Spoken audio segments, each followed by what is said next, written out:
ஹாய்மா. இன்றைக்கி நம்ம வீடு கிரகப்பிரவேசம். நம்ம தோட்டத்திலே கட்டின வீடு. ஒரு குட்டி வீடு கட்டிகிட்டு இருந்தோம் 3 வருஷமாக. அது இன்றைக்கி தான் கிரகப்பிரவேசம். யாரையும் ஜாஸ்தி கூப்பிடலை. ஏன்னா வீடு குட்டி வீடு தானே, அதனால் குட்டி தங்கச்சிங்க 2 பேரை மட்டும் கூப்பிட்டோம். வீட்டில் வேறு யாரையுமே கூப்பிடலை, வெளியிலையும் யார்கிட்டையும் சொல்லலை. சிம்பிளாகவே முடிச்சிடலான்னு சொல்லிவிட்டு கிரகப்பிரவேசம் பண்ணிகிட்ருக்குறோம். தங்கச்சிங்க 2 பேரும் மட்டும் வந்தாங்க. அப்படியே தங்கச்சியோட பொண்ணுங்க 2 பேரும் வந்தாங்க, இன்னொரு அக்காவோட பொண்ணு, அவ்வளோதான். வேறு யாரையுமே கூப்பிடலை. பெரிய வீடு கட்டிட்டு கூப்பிட்டுக்கலாம்னு சொல்லிட்டு இப்போ வந்துட்டு ஐயர் கோயில் போயிட்டு வர சொல்கிறாரு. கோயிலுக்கு போயிட்டு விளக்கு அங்கேயே கோயிலில் ஏற்றி கொண்டுட்டு வந்தோம். அந்த வீடியோ வந்துட்டு சரியாக எடுக்கலை. ஏன்னா இந்த வீடியோ எடுத்ததே என்னோடய பேத்தி தான். அட்ஜஸ்ட் பண்ணி பார்த்துக்கோங்க.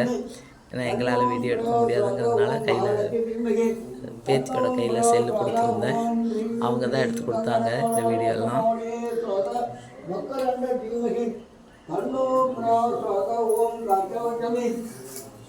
பூஜையும் நல்லபடியாக நடந்துட்டு இருக்குது. உங்களுக்கு நான்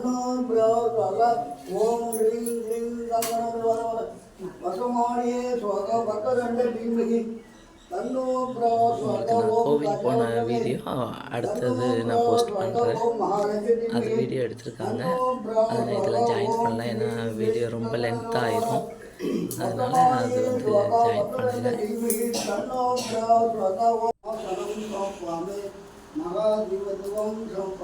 கற்பூர நீராஞ்சனம்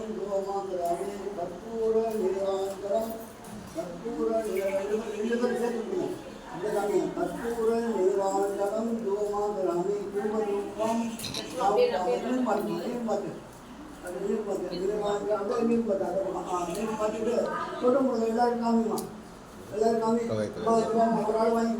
எல்லாரும் கோச்சிட்டாங்க கூப்பிடலன்னு சொல்லிட்டு.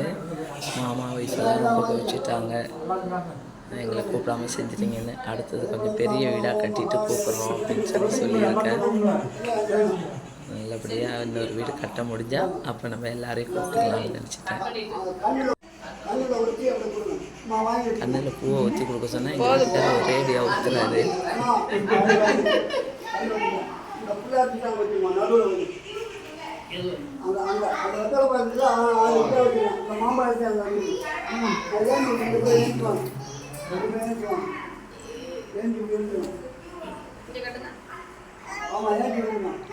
அப்புறம் கோமாதா பூஜை பண்ணலாம், வெளியில் வாங்கன்னு சொல்லிட்டு எல்லாரையும் வெளியில் கூப்பிட்டுட்டு வந்துட்டார் கோமாதா பூஜை பண்ணுறதுக்கு. நம்ம எல்லோரும் வெளியில் போயிட்டு கோமாதா பூஜையும் பண்ணோம். பால் ஸ்டவ்வில் வைக்க சொன்னார். அப்புறம் பால் காய்ச்சிட்டு அது சாமிக்கிட்ட போகணும்னு சொல்லிட்டு இந்த பூஜை முடிச்சுட்டு தான் நாங்கள் பாலை காய்ச்சறதுக்கு அடுப்பில் வச்சோம். அடுப்பில் தான் வைக்கணும்னு சொல்லிட்டு பால் காய்ச்சறதுக்கு அடுப்பில் வச்சாச்சு. ஐயர் வந்து மந்திரங்களாம் சொன்னார். பொண்ணுங்களும் சேர்ந்து பிடிச்சி அப்படியே வச்சாச்சு. வச்சுட்டு இந்த பூஜை முடித்த உடனே வாங்க வெளியில் வாங்க அப்படின்னு சொன்னாங்க. அபி வந்துட்டு நமக்கு கிஃப்ட்டு கொடுக்குறாங்க. தங்கச்சிங்கெல்லாம் கிஃப்டெல்லாம் வீட்டுக்கு கொடுத்துட்டாங்க, வீட்லேயும் கொடுத்துட்டாங்க கொண்டு வந்துட்டு. அதனால் அங்கே கொடுக்கல. வாஷிங் மிஷின் தங்கச்சி கொடுத்தாங்க, அது வந்துட்டு ரொம்ப பெருசாக இருக்குன்னு இங்கே வீட்டில் இறக்கி வச்சாச்சு, அங்கே கொண்டு போகல. அவங்க 1 வீக் முன்னாடியே கொடுத்துட்டாங்க. பால் காய்ச்சல் முன்னாடியே அங்கேருந்து ஆர்டர் பண்ணி அனுப்பிட்டாங்க அவங்க வீட்டில் இருந்துட்டு. அதனால் இப்போ அபி மட்டும் வந்துட்டு கையில் கிஃப்ட் கொடுக்குறாங்க.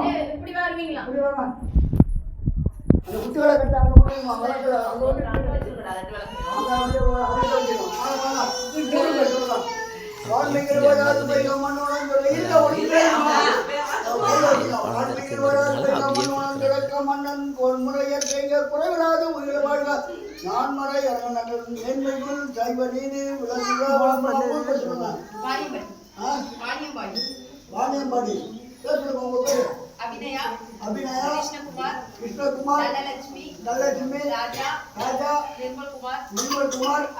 நிறையா வீடியோஸ் எடுக்கலை, பேத்திக்கு எடுக்க தெரியல, கட் பண்ணி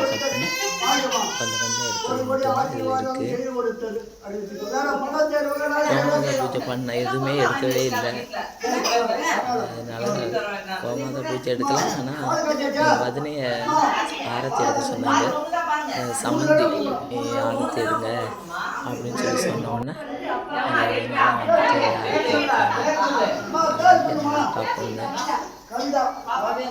புகை மூட்டத்தில் ஒன்றுமே தெரியல. நல்லா ஃபுல்லாக புகையாக இருந்தது. கோமாதா பூஜை முடிஞ்சிட்டு உள்ளே போகிறதுக்கு எங்கள் வதில் வந்துட்டு ஆரத்தி எடுக்கிறாங்க.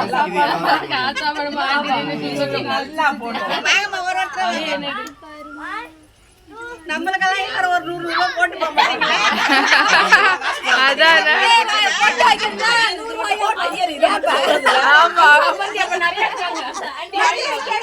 எத்தனை சம்மதிக்கு போறாங்க பத்தியா?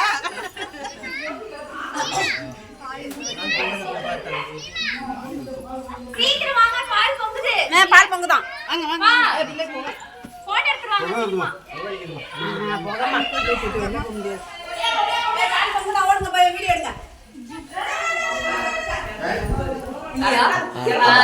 மூணு வாட்டி பொங்கலுமா?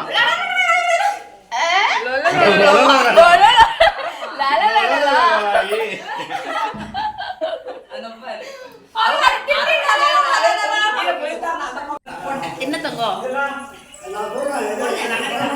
பால் எடுத்து சாமிக்கு பூஜை பண்ணணும் அப்படின்னு சொல்லி ஐயர் சொன்னாங்க. அதனால் வச்சுட்டு சாமி படத்துக்கிட்ட வச்சுட்டு பால் வச்சு சாமி அப்படின்னு சொன்னாங்க. அதுவும் வச்சு கும்பிட்டாச்சு. அந்த வீடியோவும் எடுக்கல.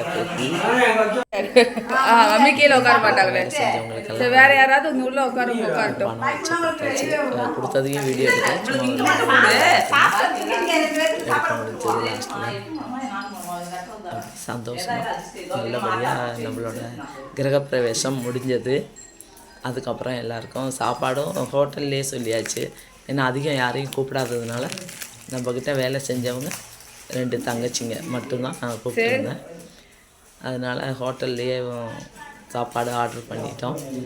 ஆர்டர் பண்ணிவிட்டு அப்படியே சாப்பிட்றதுக்கும் எல்லாருக்கும் கொடுத்தாச்சு. நல்லபடியாக எல்லாம் சந்தோஷமாக நல்லபடியாக முடிஞ்சது. பேச முடிக்கிறதுக்குள்ளே அப்பா எப்போன்னு இருந்தது. அப்படி சந்தோஷமாக அந்த நாளும் வந்துருச்சு.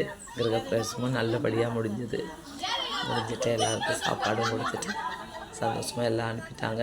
ஆனால் தங்கச்சிங்க மட்டும் இருந்தாங்க. வதனைக்கு தான் டைம் ஆயிடுச்சு, போகணும், எங்களுக்கு டைம் இல்லை, வேலை நிறையா இருக்குது அப்படின்னு சொல்லிட்டு அபி, கிச்சு, வதனை அவங்க எல்லாருமே கிளம்பிட்டாங்க.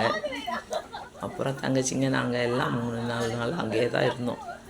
வீட்டிலே இருந்துட்டு நேற்று தான் வீட்டுக்கு இங்கே வந்தோம். வந்துட்டு தான் இப்போ சரி வீடியோ போட்டுடலான்னு சொல்லிட்டு போடுறேன். 29ஆம் தேதி பால் காய்ச்சினோம்.